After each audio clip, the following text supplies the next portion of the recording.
All right, so we're here at Friedman's in North Minneapolis on West Broadway.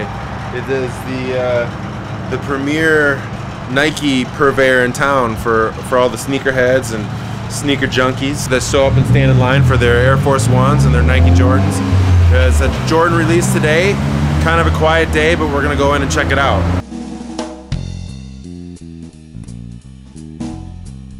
What do you think of this Jordan? You think it's hot? Yeah. Yeah? Yeah, it was real hot. The color and everything. What did you come in to buy this morning so early? Jordans and Air Force Ones. The ones that came out today. These ones here? This one and then this one. And this one. You get them. How long have you been a sneakerhead? Years. Years? Since I was old enough to make my own money and go buy my own. Yeah.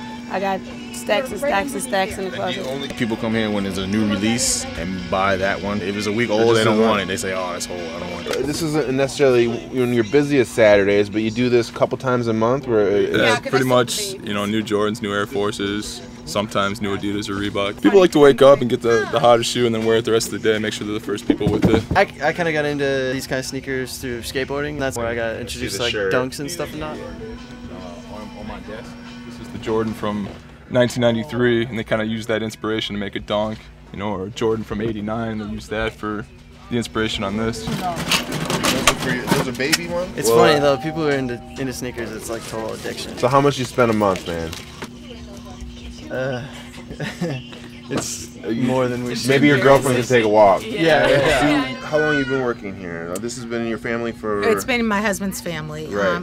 I've been down here for about 27, 28 years. Your husband's grandfather? Great-grandfather. Great-grandfather. When Nike was Blue Ribbon Sports, and that's when we first started, the very first shoes I remember that we carried was a yellow and turquoise waffle trainer, which was their original shoe. When did they start doing they started making fashion forward kind of designer shoe? I would say about 3 to 4 years ago. Right. Did you see a change in your consumer base at that time? The customer base now is basically 15-year-old to the early 30s. It's the kids that know what's happening, and they're the ones telling their parents to come down here to get their shoes because you can't find this selection and the limited edition product out in the suburbs as you can here in the city.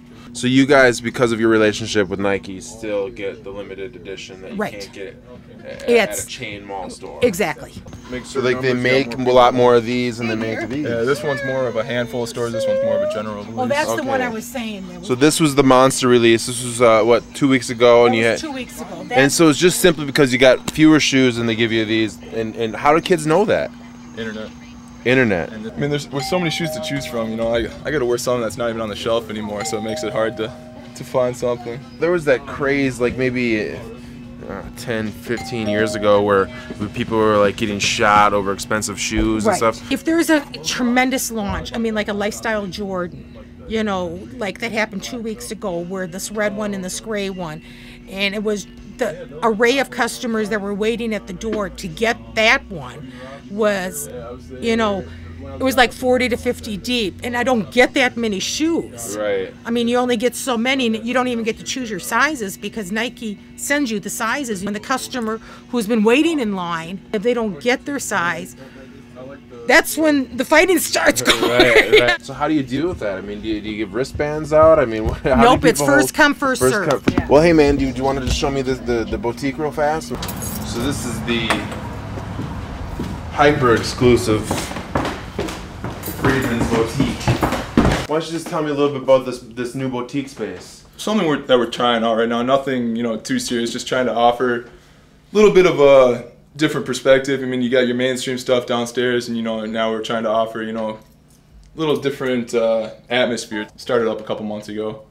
A handful of shoes. You know, we're waiting on getting some shoes that definitely will you know, put the name on the map. Right. Some of your customers now who are sneakerheads are getting used to a more kind of boutique kind of shopping experience where you lay the shoes out like like they're sculpture in a gallery. Oh, right? Definitely. Yeah. I mean, yeah. There's a lot of shoes now. I mean, if you're gonna pay $100 to $200 for a pair of shoes, you know, it's definitely more than, you know, for comfort. It's definitely like a piece of art. You know, like the $1,000 Air Force. We got a couple customers that bought those, and they're sitting there, you know, in a glass tube like that, you know, for people to, like, when they go over for coffee or whatever, you know, it's a centerpiece. Right.